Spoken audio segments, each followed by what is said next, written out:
Before we jump into this crazy ride of a manhwa, I gotta ask you for a tiny favor. Just a little tap on that subscribe button, and boom, you're officially a legend. Trust me, it helps more than you think. Alright, enough talking. Let's get into it. An ancient castle stands against the backdrop of mountains, with dragons soaring above and thunder rumbling in the sky. On the throne sits the demon queen, surrounded by an army of the undead. The battle is about to begin. A handsome swordsman, Ishikiseya, takes the first step forward. With lightning speed, he slices through the undead standing in his way, getting closer to his ultimate goal. He shouts, "Power up!" At that moment, his powerful ally joins the fight, Kongu Chikara, a mighty warrior. He hurls a massive boulder at the enemy, but the demon queen effortlessly shatters it with a burst of flames. She then channels an enormous surge of fire energy toward them. But suddenly, a sorceress appears and conjures an ice wall to shield her allies. She's not just strong, she's breathtakingly beautiful. The heroes are shocked by the sheer power of her attack and relieved that she arrived just in time.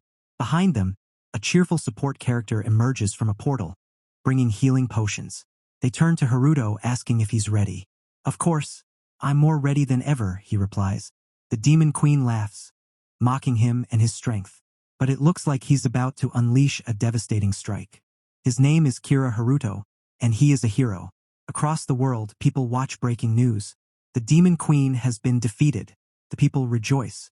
It has been nearly 200 years since the gates opened, allowing creatures to enter this world. And now they have finally taken down one of the 7 strongest beings, the demon lords. Every news channel covers the victory. The heroes receive congratulations and hear words of admiration from fans. A reporter meets them, celebrating their triumph. The hero thanks everyone around the world who supported them. The reporter asks how they became so strong, making them pause for a moment. Without hesitation, Kira answers, "Of course, it's all thanks to daily training." The team laughs at his response. Meanwhile, a boy and a girl sit in captivity. His name is Kiryu Makoto Shin, and hers is Kiryu Minori Shin. But surprisingly, their captors are the so-called heroes. The hero thanks them for helping them grow stronger. With a swift slash of his sharp blade, he cuts someone apart. Cutting plants or animals doesn't grant experience. To level up, you must defeat beings, states the manual. But there are exceptions. You can farm the immortals. Now, it's clear why these heroes have become so powerful.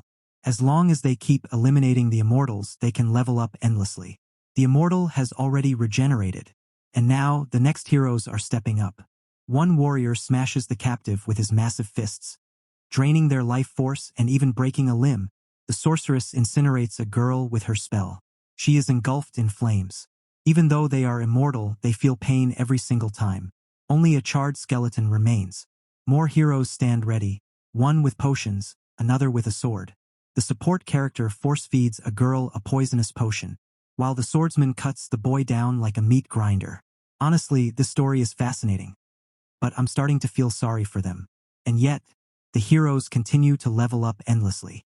One of them wipes his brow, saying, "Phew, another great training session," but even this is not enough for them. One of the warriors decides he's had enough for today.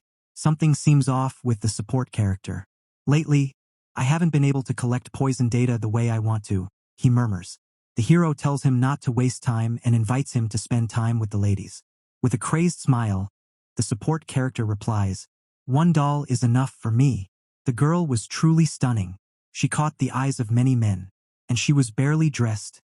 The hero paused for a moment and said, "There's still one thing I haven't tried." He whispered. The support turned to him with a crazed look and foam at the mouth, then called him a genius.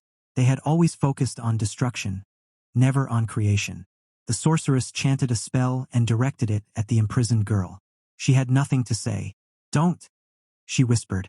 The hero shouted that he was in. The sorceress scoffed. "All men are fools." The hero smirked. He's chained, helpless, forced to watch something irreversible unfold before his eyes. Isn't it a grand spectacle? Suddenly, the boy's chains heat up and melt away. His eyes blaze with fury. He sees everything. Shock overtakes his face. "Stop!" he screams, but he's too weak to intervene. A sharp burst of magic pierces his hands, pinning him to the ground. He curses them all, but before he can finish, cold steel cuts across his throat. "Don't talk during the show," The hero chuckles. Tears stream down his cheeks, but his gaze is filled with rage. When it's all over, they say it's time to leave. Tomorrow will be a long day. The hero calls the support a freak for enjoying this. Then they leave. The iron door slams shut behind them. The boy groans. I can't see. The girl helps him, carefully pulling out the blade. Don't, he whispers, but she still drives the blade into herself, stopping the process. She shudders in pain. The blade clatters to the floor, a pink glow radiating from her. Finish this, she begs her brother. He breathes heavily. Cut off my hand. What? I can't escape the sacred spear otherwise. Minori hesitates but does as he asks. The blade slices through flesh effortlessly. Even with regeneration, the pain is real. I can't anymore. The sister sobs. Do it. Finish it. Another one? Yes. Tears stream down her face. I'm sorry. You did well, the brother murmurs. Suddenly, she drives the blade into his heart. A blinding light flashes. She levels up. They both stare in shock. Why? She freezes in realization. I can gain more with you. Don't, he pleads. This is the only way to make things right. She is determined. Her brother nods. They lock eyes and begin. The brother and sister kill each other. Again and again. Every time a new level. They don't stop. They can't. They won't. Continues endlessly. A beam of light cuts through the dungeon. They stand, covered in blood, smiling. Their power is now beyond imagination. 3 years ago, the support conducted experiments on a creature. The hero watched him.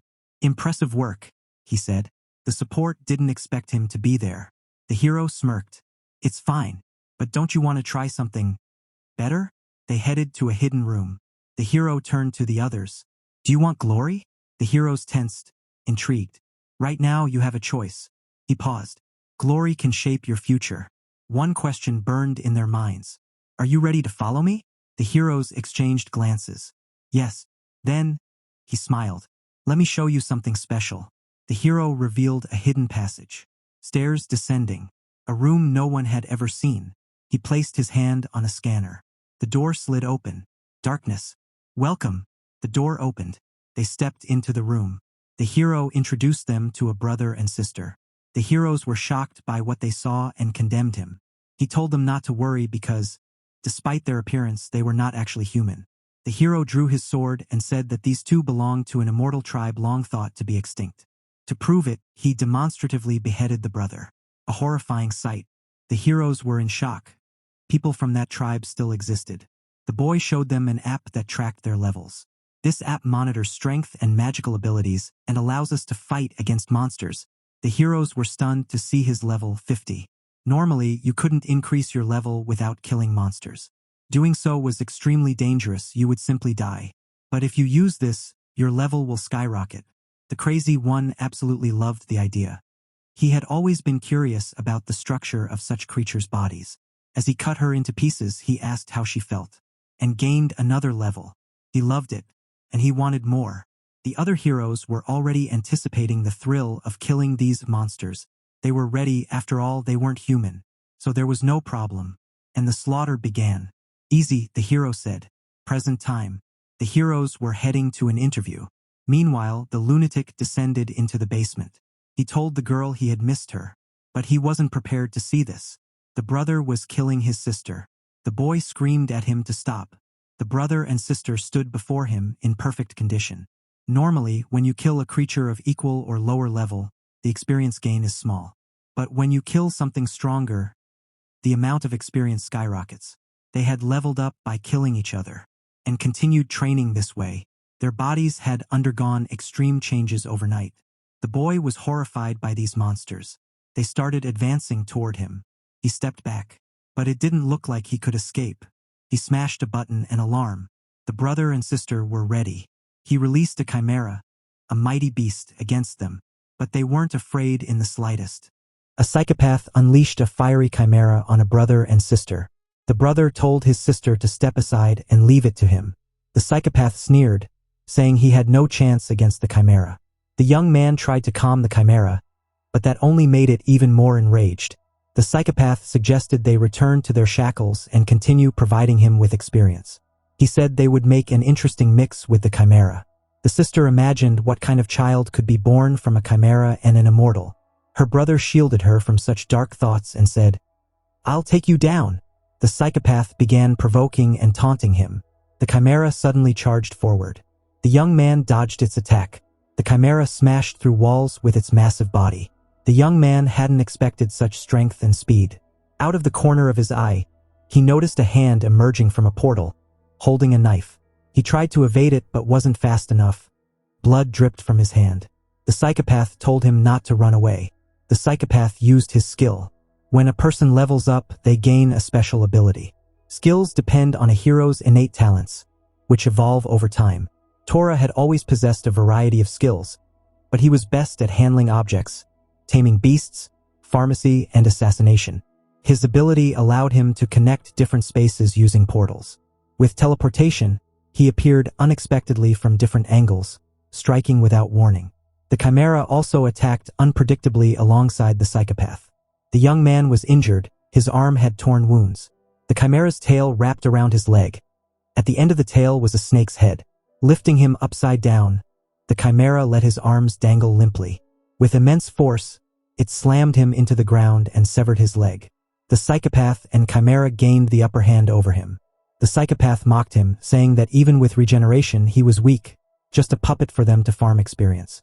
The sister watched the battle from a distance, growing more anxious. But her brother stood up, reattaching his severed limb like a piece of Lego, regenerating instantly. The psychopath said, "It's about time we ate you." The chimera snarled aggressively and lunged at the young man, sinking its teeth into his body. But something was off. The chimera froze. Then it collapsed to the ground. It seemed to dislike the taste of the young man, judging by the green sludge dripping from its mouth. The psychopath, now alarmed, asked, "What happened?" The young man stood up, regenerating, and said, "This could have been avoided." It seemed the psychopath had a deep attachment to his chimera, and now he was ready for revenge. With a flurry of attacks, he tried to kill the immortal. The young man warned him, "You should have stayed away from my blood." Suddenly, the psychopath's hands began to burn. The young man was confused. His own hands were melting from the venom, and he collapsed to the ground. It was a special ability, one that dissolved enemies. He hadn't expected this. It turned out that the psychopath himself had given him this ability, poisoning him for years. Realizing this, the psychopath laughed. The immortal made an incision, releasing all the venom back onto the psychopath. The psychopath started dissolving, writhing in agony. The immortal delivered a series of powerful blows. The psychopath couldn't withstand the sheer force. Tears welled in his eyes. He knew what was coming next. He begged for mercy. But the immortal had no intention of forgiving them after years of torment. He clenched his fist and struck, ripping the psychopath's soul from his body. Even as his soul faded, the psychopath continued to plead for mercy. The immortal activates the regeneration skill on the psychopath. The psychopath asks, "Why did you heal me?" The immortal responds, "Isn't it obvious?" The psychopath doesn't quite understand. Earlier, he had asked the immortal what it felt like to be immortal and experience being slashed by a knife. It seems that now the psychopath is lucky. He will experience it himself. At that moment, the other heroes were already approaching. One of them calls out the psychopath's name and finds a dead chimera lying on the floor. A young man anxiously opens a door, shouting his name. He notices an inscription, and then the psychopath hanging from the ceiling. The power of adamantite. This man is the strongest in his country. Many men want to be like him, but his closet is full of secrets about his unfathomably cruel nature. No one knows about this, so they continue to admire him. He gives advice to newcomers, saying they must be strong and strive to do more. Turning his back to the young men, they admire him and want to reach his level 200. As he leaves, he chuckles slyly at his own words. A year ago, he simply farmed his level using the immortals. And he never stopped, continuing to gain experience dishonestly. He slaughtered defenseless immortals to become stronger. Endless farming. He says it's no fun when they don't react or listen. The immortal makes no sound. He just wants this day to be over. But the monster wants to make them scream in pain. And so he lands painful blows, one after another. He also does not forget about the sister. An endless torment they do not deserve. Present day. A big guy is lifting weights when a hero bursts in. Realizing something has happened, he rushes to the basement. Everyone is in shock at what they see. They try to find out where the brother and sister have gone. The hero begins to worry. What if the world finds out the truth about them? The big guy is in a panic when he suddenly notices a laptop. There are some files open on it. It turns out to be a video recorded by the brother, showing him torturing the psychopath. Watching the footage is deeply unsettling. They want revenge. They don't understand what the hero intends to do. The hero slashes the psychopath with his sword, severing his head. The body falls from the ceiling. The big guy asks, "Why did you do that?" The hero responds, "The psychopath was no longer fit to survive." The hero is supported. The sorceress says that even magic couldn't have healed him. The big guy falls to his knees in despair. He weeps in rage, pounding the ground with his fists. He swears to kill them. The hero says, "It's pointless." Another hero doesn't understand his words. The hero asks, "Am I wrong?" The sorceress says they need to tell the world that one of them has died. They consider going to the police, but the hero says they need to prepare for an online podcast. Meanwhile, the brother and sister escape the city. The sister stumbles, saying her legs feel weak. They stop to rest, relieved that they managed to escape. It was pure hell for them, but now they are safe. Under the moonlight, the sister falls asleep on his lap. The young man yawns but stays awake. He knows they could still be pursued. Even though he is exhausted, he keeps watch. Suddenly, he hears footsteps approaching. He gets ready and moves quickly through the trees, investigating. In the middle of the forest, he sees a house with a light on. He wonders if someone might be inside. Then, he senses someone behind him, but it's too late. A blade slices into his neck, and he falls from the tree onto the ground. He is not alone. A gang surrounds him. The young man is clearly not happy about this encounter. He tries to question them. Who are they? They don't seem like good people. It looks like they were deliberately hunting them. They have one mission: kill him, and they think it will be easy. The sorceress began casting a spell of strength, directing it toward her comrades. The brute was already prepared for battle and swung his club, striking a man on the head. He chuckled and said it was too easy. The immortal rose from the dead and adjusted his neck. It seemed the others didn't like that very much. He cracked his neck as if nothing had happened. "Who do you serve?" he asked. They remained silent. Not that it mattered to him. In an instant, he vanished from their sight and struck the brute with a devastating blow. The others were already trembling in fear. The brute collapsed, unconscious. The immortal's eyes burned with fury. Two men attacked him from both sides, slicing off his arm with a sharp sword. One of them grinned, clearly pleased with himself, but it seemed he had celebrated too soon. The immortal retaliated, striking one man with a brutal punch and grabbing the other by the face before slamming him into the ground with tremendous force. Only the sweet-looking sorceress remained. She cast a spell, a violet glow surging toward him. The immortal failed to dodge the flash of light, but it didn't matter. He was, after all, immortal. The sorceress realized she had no idea what she was dealing with. An immense burst of violet energy exploded, but the immortal remained unfazed. Powerless, she turned and ran, but there was no escaping him. He strung them up in the trees and took their clothes that, incidentally, suited him much better. He returned to his sleeping sister. She woke up at the sound of his footsteps. "Where did you get those clothes?" she asked. "A kind person gave them to me," he replied. She smiled, delighted. He had clothes for her, too. They changed, ready to move on. Their new outfits suited them so well, they could walk a fashion runway. Under the moonlight, they wandered through the forest, relishing their freedom. They decided to rest by a waterfall, setting up a campfire. The brother rummaged through his backpack. Inside, he found some candy. Not much, but enough for his sister. As he sat, he reflected on the bandits who had attacked him. All they had were weapons and basic survival gear. "I'll go to the city," he said. "I need to gather some information and stock up on supplies." His sister had to stay behind and find a good hiding spot. The immortal arrived in the city, its lights glowing with life and civilization. He entered a weapons shop and sold the bandits' belongings, earning a decent sum. With this money, he could feed his sister well. After visiting the supermarket, he sat on a bench, deep in thought. What should he do next? He could think of only one thing: heroes. He wanted to know their weaknesses. Looking up, he spotted a massive airship in the sky. A live broadcast played on its screen, hosted by one of the heroes. They were talking about a recently deceased hero. The crowd was in shock, shouting that it was too cruel. Then, the screen displayed the killers. The brother immediately recognized them. Mercenaries.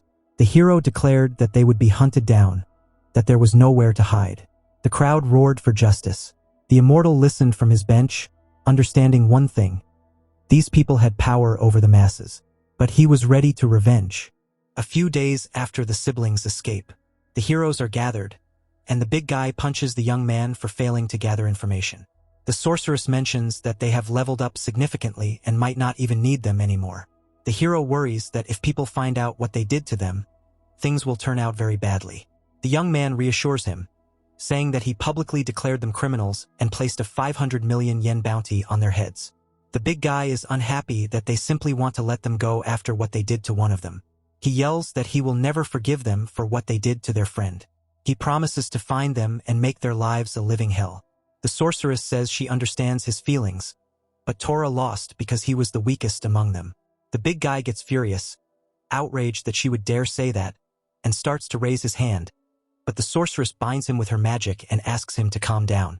The young man asks them not to get worked up and says that the message the siblings left means they will try to find them. That means they will come right into their hands. After all, the whole world is on our side. If someone spots them, we will get the information immediately. There's no need to rush. We still have to kill the Demon King.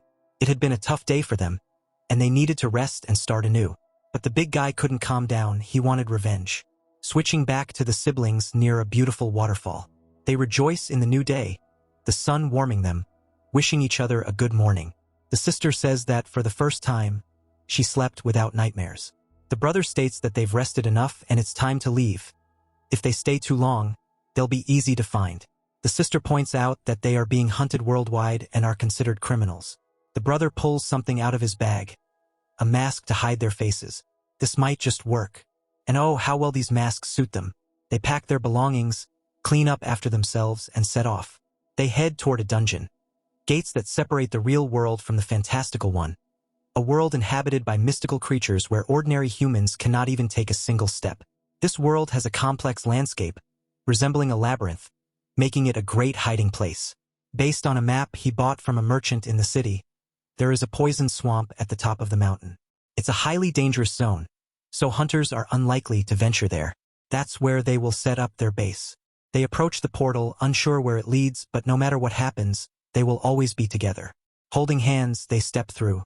The portal is stunning inside, revealing a breathtaking spectacle. They find themselves in another world, amidst the poison swamp. No one can enter except those immune to poison. The brother steps on a plant nearby, and it suddenly opens up, launching a projectile at his head. He quickly realizes that stepping on the vines triggers the plant's defense mechanism, and judging by the surroundings, the area is full of such traps. The sister's eyes widen as she points at something ahead. The brother asks what's wrong, then looks up. Two fantastical creatures, one white and one black, stand before them. "Don't worry, leave this to me," he says. The wolf lunges aggressively, but the brother is ready. With a single strike, he crushes the creature like a mere insect. He is shocked at how easily he took it down, until suddenly another creature bites him in half. All the sister sees are his legs, but in an instant the brother regenerates. This creature is far more powerful, an entirely different level. It is far stronger than a chimera. Unexpectedly, the sister begins casting a spell. The brother feels a surge of energy and grows significantly stronger. Even his severed hand starts moving. He senses his hand, directing it toward the massive white wolf. His hands begin prying the wolf's jaws open. Once its mouth is fully open, he prepares his next attack. With incredible force, he delivers a devastating blow to the wolf. The sister asks if he's okay. The brother, catching his breath, simply replies, "Just a little tired." This ability, manipulating one's own body, could be extremely useful. A month after the siblings' escape, the brute hurls a massive boulder at a dragon. The impact sends the dragon flying backward, impaling it on a sharp rock. Without hesitation, the brute charges at the next dragon, grabbing its wing and tearing it off, causing immense pain. One by one, the dragons fall and he levels up. Even as he stands victorious, his mind lingers on the siblings. He wants to find them. His team urges him not to rush. mentioning that one of them has information about a masked individual. A friend of theirs reportedly saw something strange in the poisonous swamp. A masked man took down a venomous snake with his bare hands. The A-rank monster's venom is potent enough to kill a mountain elephant instantly. The informant couldn't imagine anyone but Kango-san being capable of handling such a snake alone. The brute is in disbelief. Killing a snake barehanded is beyond impressive. He has to meet this guy. The man informs him that this event occurred 3 days ago, meaning the masked individual might still be there. His team warns him that the swamp is a restricted zone. In response, the brute punches the man in the face, knocking him to the ground. He declares that they are heading there immediately, eager to meet this mysterious warrior. The poisonous swamp. Back at the breathtaking yet dangerous swamp, the masked young man senses something amiss. Not far from him, a portal begins to open. It's Kango.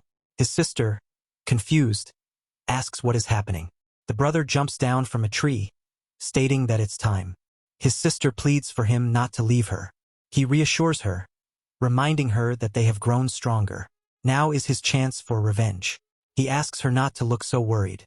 After all, they are immortal. But despite his words, she still urges him to be careful. Kango is a true monster. With a bright flash, she imbues him with a strength-enhancing spell, and he dashes off to confront his enemy.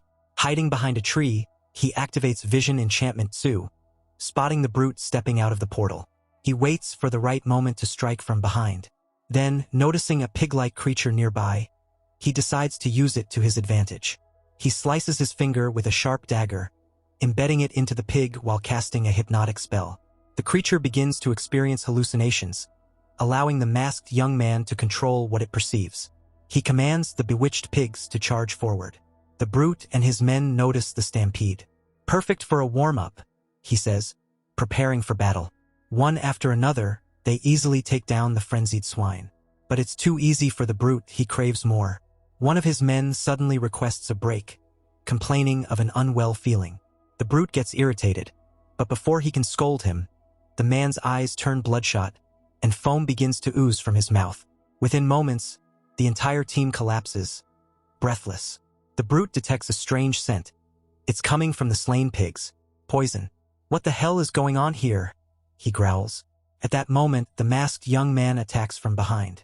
The brute barely reacts in time, countering with a punch. He instantly recognizes his opponent. It's the masked figure from the rumors. The young man thrusts his knife, piercing straight through the brute's hand. But before he can withdraw, the brute clenches his fist, trapping the blade and grabbing him with his other hand. He prepares to deliver a crushing blow, but the masked young man blocks it. He's not the weakling he once was. The brute smirks, impressed. Not bad. You live up to the rumors. Then, unexpectedly, his demeanor changes. His tone shifts from battle-hungry to fanatical. I like you, he declares. The masked young man is completely bewildered. The brute grins. I respect strong men. Those guys? They died because they were weak. He extends his hand. Join me. Let's be friends. All right, listen up, tough guy. Join my crew and you get everything. Fame, cash, women. Literally whatever your little heart desires. Hell of a deal, huh? The immortal just stares, silent as ever. Come on, man. No need to play the strong, silent type. I like strong dudes. Weaklings? Useless. Your little squad? Thought they had potential. Turns out they're just walking meat shields. Fun while they lasted, though. The immortal's eyes darken as memories flash. Pain, violence, betrayal. He clenches his fists. Why do you prey on weakness? Laughs. Because it's fun. You should see their faces, pure despair. Hilarious. The immortal's expression doesn't change. Then he moves. Bam! He lunges. The tank smirks, catching his punch midair. Oh ho! Got some fire in ya. Good. But real men settle things the old-fashioned way. Fists first. The tank swings a brutal haymaker. The immortal dodges by a hair, drawing his blade. Oh, so we're bringing toys now? Fine by me.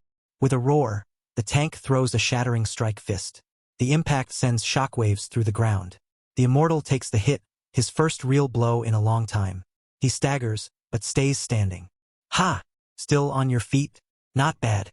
That was like 30% of my power. Breathing heavy? Only 30%? Yeah, try and keep up.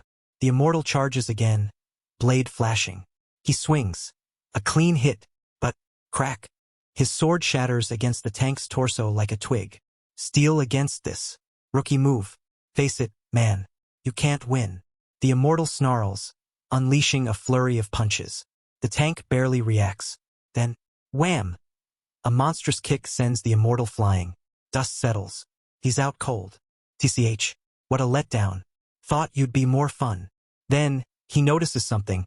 A blade stuck in his back. Wait, poison? Clever. But that ain't gonna hold up. How are you still alive after falling into that toxic swamp? A realization dawns. The tank's grin fades. You're not human, are you?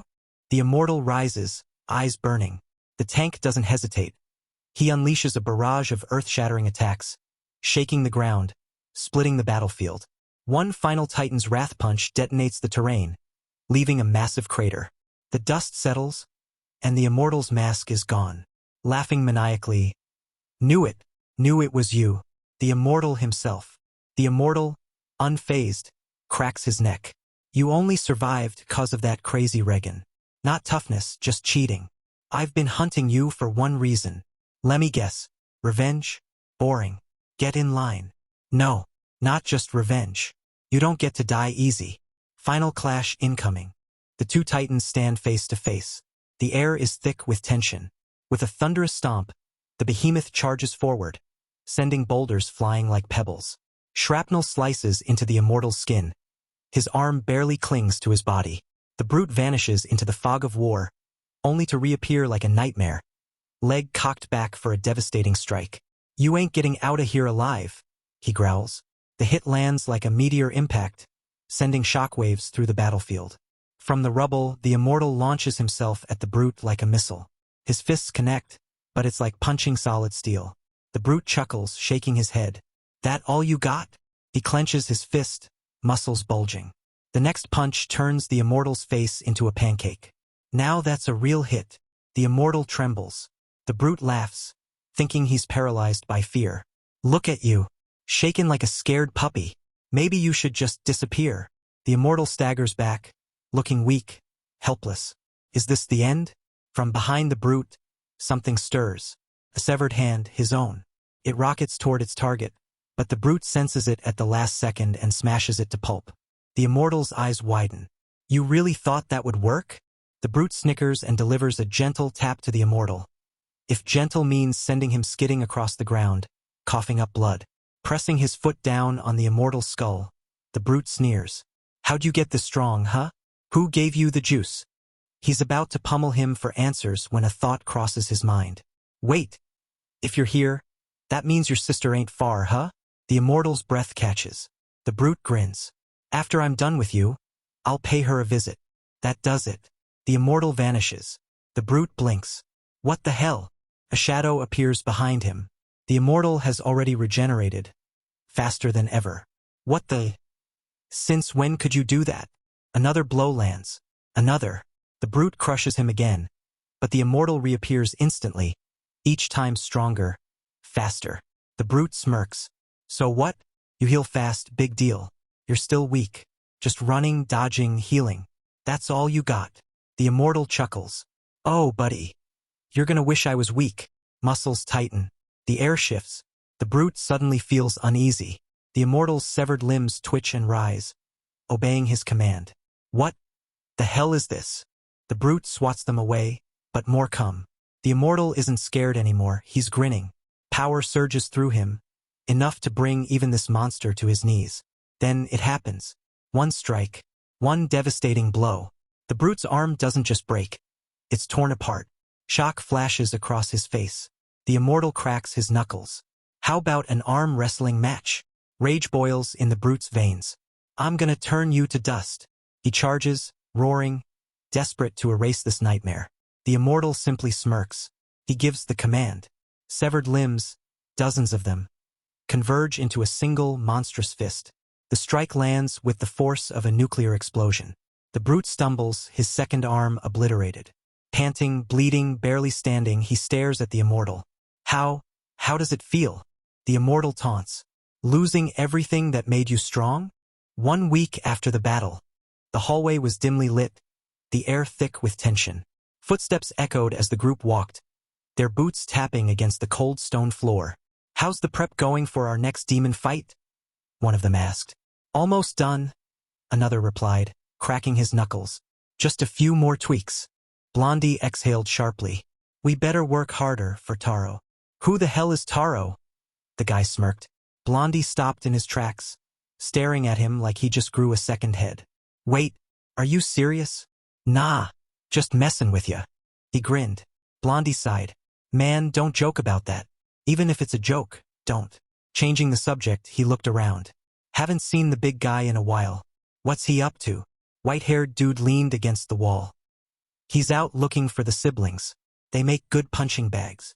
"Don't stress about him," another guy added. "He'll bring them back. No way he fails."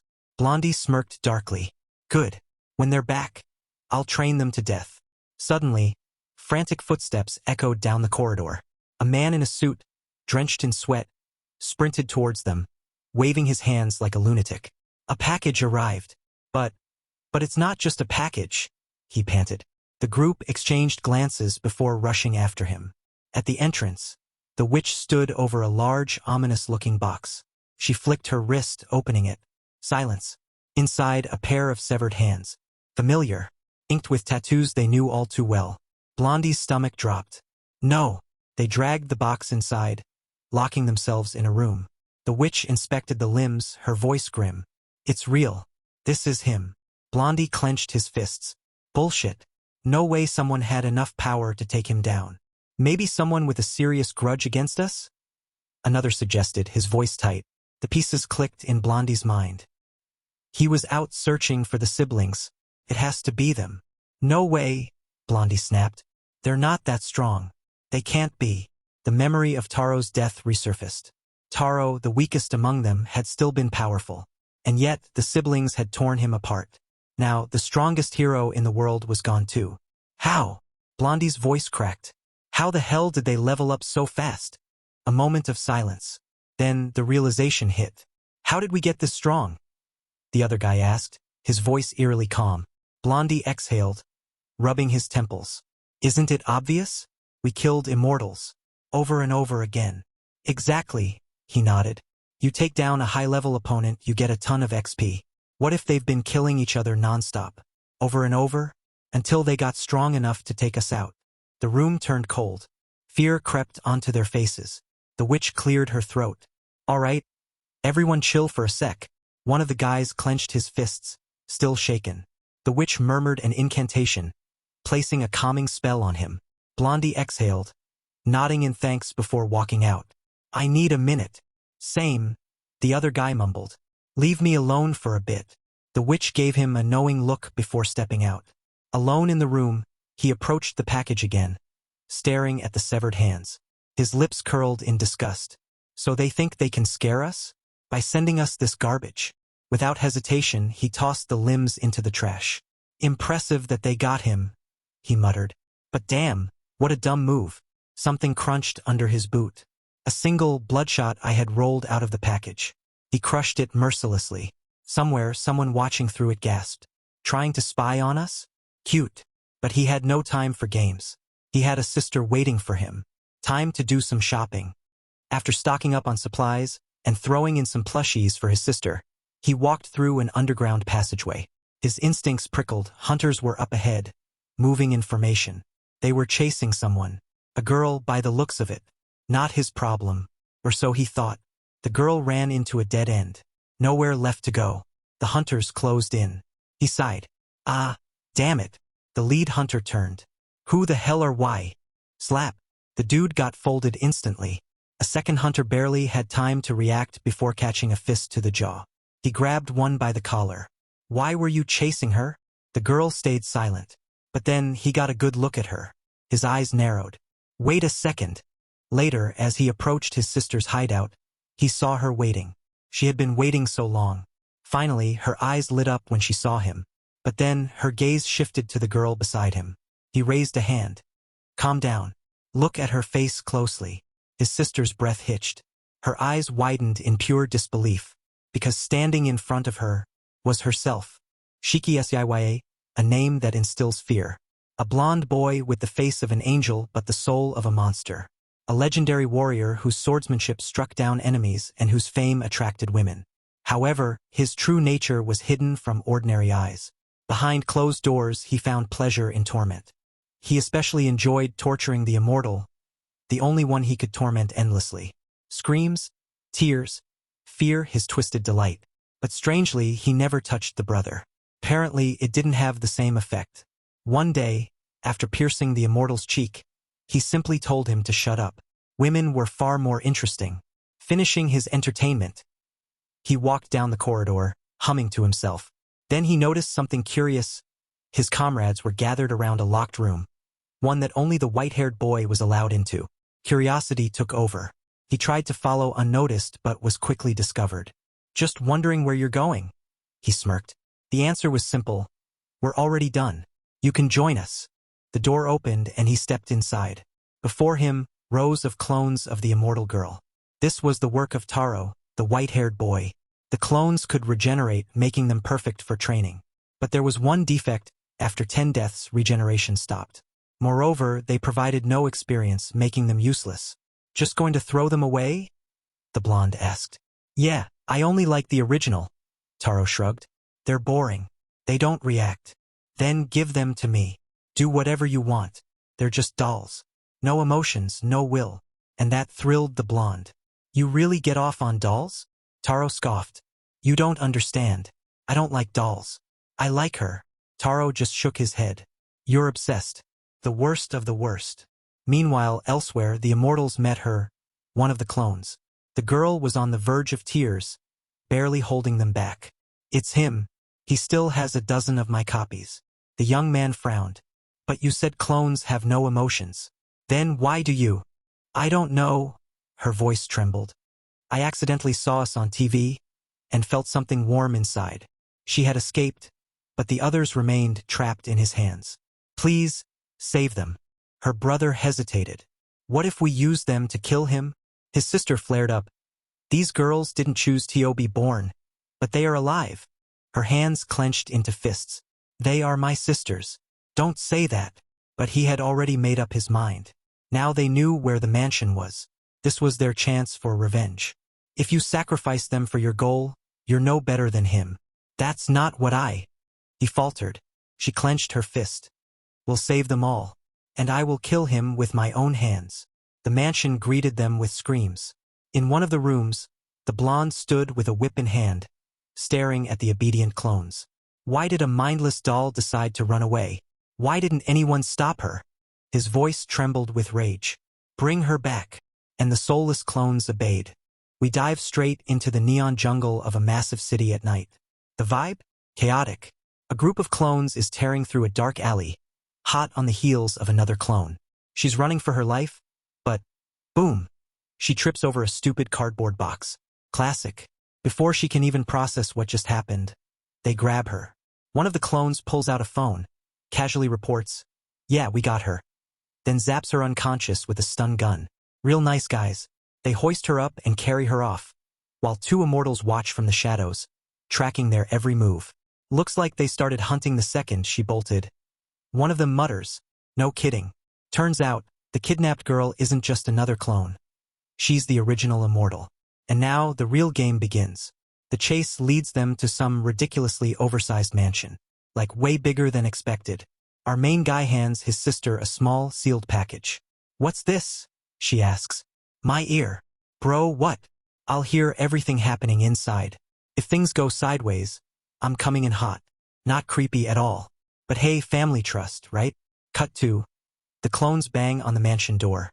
Their leader, aka Blondie Supreme, answers with a look that could kill. "Why the hell did you run?" The girl stammers out an apology. "I saw a suspicious figure outside and went to check it out. But don't worry, I took care of it." Problem solved. Blondie scoffs. "If you run again, you're dead." Suddenly, his phone rings. Some high up on a video call tells him to clean up the mess. The clones get the message loud and clear and start moving. Meanwhile, our guy, still eavesdropping through his detached ear, zeroes in on that one word, "Clean up." Inside, the clones push open a set of heavy doors. And bam, Dozens of lifeless clone bodies stacked like yesterday's trash. Some clones are busy dragging them away, as if this is just another Monday shift at the worst job ever. This is messed up, the sister whispers, her stomach twisting. She turns to one of the clones. We need to get out of here. Now. The clone stares at her, blankly. Why? We're just doing our job. Doing your job. Do you not get it? Do you know what's going to happen to all of you? Another clone shrugs. We clean up bodies. Is there a problem? Yes. Huge problem. You'll never be free like this. The clones tilt their heads, confused. Free? What's freedom? We serve our master. That's all that matters. Orders are orders, whether they're brutal or not. The sister is speechless. It's like talking to robots. We exist to be used, one of them adds. Outside, the immortal watching from afar clenches his fists. They don't understand a damn thing. This just got a whole lot harder. No, this isn't right, the sister says, her voice shaking. No, this is beyond wrong. She grabs one of the clones and hugs them tightly. Let go of me, the clone grumbles. Nope, not happening. Why? Because you do have freedom. You just don't know how to feel it yet. And I swear, I'll make sure you do. The clone still doesn't get it. Then crash. The door flies open with a bang. Blondie struts in like he owns the place, which technically he does. Who gave you permission to talk? The sister freezes. I am sorry. Slap. He backhands her across the face, eyes blazing. Oh, it's you again. You're a defective product. Time to throw you out. Her eyes darken. Memories flood back. Him torturing her, treating her like dirt. Her fear melts into pure rage. Blondie smirks. Oh? What's that look? He unsheathes his sword. You got something to say? Before he can strike, another clone suddenly steps in. Stop! Blondie barely glances at them before swinging the flat side of his sword into their throat. Know your place. That's enough, he mutters. Time to die. He swings, but the sister jumps in, shielding the clone with her own body. Silence. Blondie stares. A clone protecting another clone? The gears in his head start turning. Then he sees the blood on his sword. A different taste. A different feeling. Outside, the brother hears everything. No more waiting. He's moving in, vaulting over the mansion's fence. Alarms blare. Blondie chuckles, totally unfazed. Your brother's coming, huh? The sister glares at him. What are you planning? Blondie grins. This mansion is packed with clones trained for combat. And guess what? You look exactly like them. This is going to be one hell of a show. To be continued.